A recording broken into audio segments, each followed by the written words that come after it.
talk about hepatitis. So the word hepato means liver and itis means inflammation. So hepatitis is an inflammation of the liver. It can be acute or chronic. If the symptoms persist for less than 6 months, we call it acute hepatitis, and if they persist for more than 6 months, we call it chronic hepatitis. Now there are various factors which cause hepatitis, such as viruses, toxins, drugs. It can be autoimmune, bacterial or parasitic. In this video, our main focus is on viral hepatitis, which is the inflammation of the liver which is caused by viruses. Now, there are specific hepatotropic viruses which cause viral hepatitis, and there are also some other viruses which also cause viral hepatitis. The hepatotropic viruses are designated from A to E, that is hepatitis A virus, hepatitis B virus, hepatitis C virus, hepatitis D virus, and hepatitis E virus. The other viruses which are associated with viral hepatitis are Epstein-Barr virus, cytomegalovirus, herpes virus, adenovirus, or yellow fever virus. Epstein-Barr virus causes viral hepatitis and infectious mononucleosis, and these three viruses cause hepatitis in immunocompromised patients or newborn, whereas yellow fever virus causes viral hepatitis in tropical countries. Now we'll discuss the hepatotropic viruses in comparison with each other, that is, what's the type of virus, family of the virus, route of transmission, incubation period, severity of the disease, chronicity of the disease, carrier state, and the risk of hepatocellular carcinoma. So the type of virus is they all are RNA viruses except hepatitis B, which is a DNA virus. The family, each of them belong to a different family, that is hepatitis A from picoRNA virus, B from the hep adenovirus, C from the flaviviridae, D from deltaviridae, and E from the hep virus. The route of transmission of hepatitis A and E is similar, that is they are transmitted through fecal-oral route, which is an antral route, and hepatitis B, C, and D are transmitted through parenteral route. Now parenteral route is the one which do not involve gut. Any route other than gut. For example, it can involve subcutaneous, intramuscular, or intravenous. Hepatitis B can also be transmitted through sexual contact and perinatal. Perinatal is during childbirth from mother to child. And hepatitis C is also associated with intranasal cocaine risk. The incubation period of hepatitis B and D is same, that is 2 to 26 weeks. And for hepatitis A and E, have very little incubation period, that is from 2 to 6 weeks, and hepatitis E has 4 to 5 weeks. For hepatitis C, it has 4 to 26 weeks of incubation period. Talking about severity, it's the hepatitis B which causes the severe disease, and others hepatitis A, C, and E usually called mild disease. Whereas hepatitis D can cause severe disease with co-infecting with hepatitis B. The chronicity is never associated with hepatitis A and E, whereas hepatitis E can cause chronic disease in immunocompromised patients. Hepatitis D has 5 to 10% risk of chronic disease, and hepatitis C is the most commonly associated with chronic disease, that is about 80% or more than 80% risk. So the hepatitis C is basically known for the chronicity and B for the severity. Hepatitis D has 10% risk of chronicity if it co-infect with hepatitis B, and 90% risk of chronicity if it is super infecting with hepatitis B. Now, what is co-infection and what is super infection? If the hepatitis D and hepatitis B infects the individual at the same time, we call it co-infection. And if the hepatitis D infects individual after the hepatitis B infection, we call it super infection. So the carrier state is not associated with hepatitis D, E, and A. Whereas it's mostly associated with hepatitis C, and it can be associated with hepatitis B if the virus persists for more than 6 months. What is carrier state? Carrier state is the one in which individual has the virus in its body, but he does not transmit, he has no disease, but he can transmit it to other individuals. The risk of hepatocellular carcinoma is again not associated with hepatitis A or E, and it is more commonly with hepatitis B and C. Now, how this virus causes disease, talking about the pathophysiology of the virus. This virus enters the blood, and the presence of blood in the virus, we call it viremia, and through the blood it goes into the liver. Our liver composed of hepatocytes and the lobules. This virus grows and multiplies within these hepatocytes and changes the antigenic structure of these hepatocytes. Now, these viruses do not cause any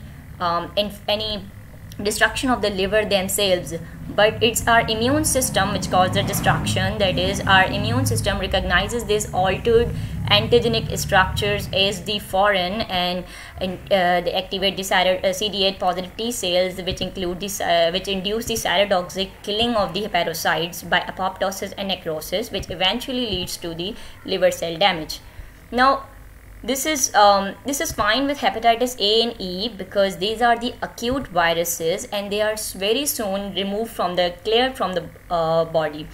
Whereas in case of hepatitis B and C, these viruses remain dormant inside the hepatocytes, and they can reactivate after several years and infect other normal hepatocytes, which leads to the liver architecture destruction. Basic architecture of the liver is destroyed, and the deterioration of the normal liver function. Since our liver performs so many vital functions, the patient presents with very clinico-pathological syndromes.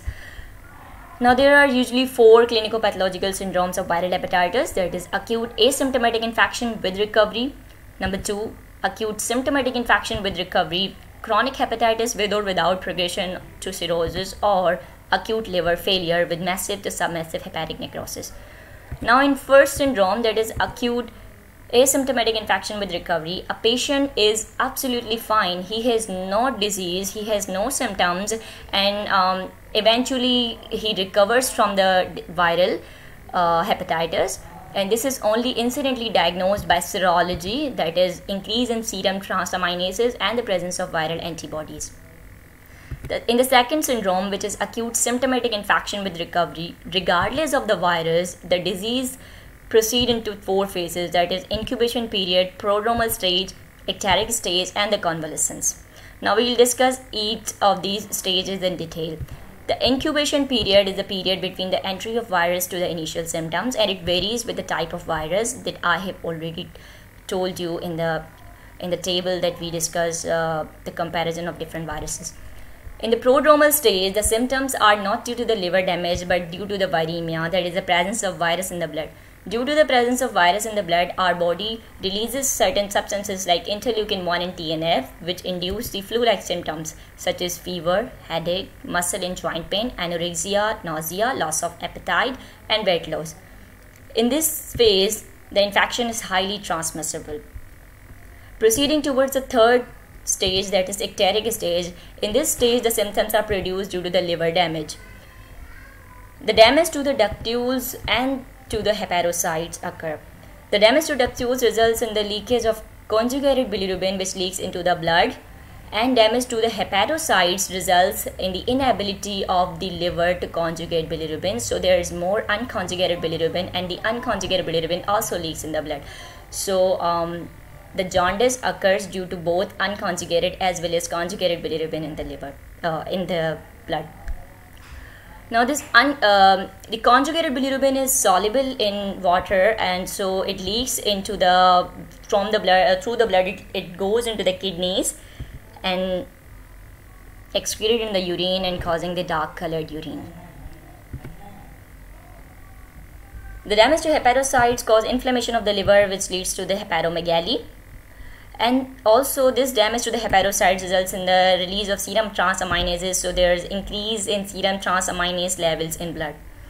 The fourth phase, that is convalescence phase, is the recovery phase, in which the symptoms become mild and gradually improve. Liver sizes returns to normal, jaundice decreases, and stool and urine color also returns to normal.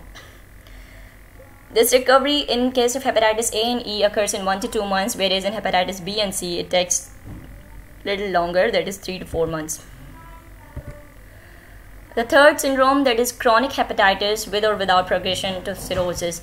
In this, the patient is symptomatic, biochemical or the serological evidence of relapsing hepatic disease for more than 6 months. This is the definition of chronic hepatitis, and in this the clinical features are variable. and varies from patient to patient. Some patients may be asymptomatic and some may be symptomatic, some have pre-cirrhotic disease, and some may have immune complex disease. In the asymptomatic individuals, the signs of chronic disease are persistent elevation in the serum transaminases, prolongation of the prothrombin time, hyperglobulinemia, hyperbilirubinemia, mild increase in alkaline phosphatase. Whereas in symptomatic individuals, the findings are fatigue, malaise, loss of appetite, bouts of mild jaundice. In pre-cirrhotic patients, the physical findings are mild hepatomegaly, hepatic tenderness, and the mild splenomegaly. Whereas in immune complex disease, this disease is due to the presence of antigen-antibody complex in the liver, in the blood. This is associated with hepatitis B virus and hepatitis C virus. The immune complex disease occurs in the form of vasculitis and glomerulonephritis. Whereas in case of hepatitis C, in 30% of the cases, it also causes cryoglobulinemia. Now these were the three syndromes. Now this is the fourth syndrome, that is acute liver failure. This is a liver failure which occurs mainly due to other causes, and viral hepatitis is responsible for only 10% of the cases of acute liver failure. And globally, hepatitis A virus and E virus are the common causes of acute liver failure. Whereas in Asian and Mediterranean countries, it is hepatitis B virus which is the more common. Now these all symptoms, recovery and prognosis depend upon three main factors. The prognosis, that is whether the disease will be acute or chronic. It depends upon type of the virus, immune status of the patient, or the age of the patient at the time of infection. Type of virus we already discussed, and the immune status and age of the patient. Now age of the patient, whether infection occurs in childhood or in adulthood. In case of hepatitis A and E virus, these are acute viruses. They cause very less symptoms in children, whereas in adults they cause more symptoms, and there's 70 to 90% of the jaundice. The reason is immune system, that is less developed in children and well developed in adults.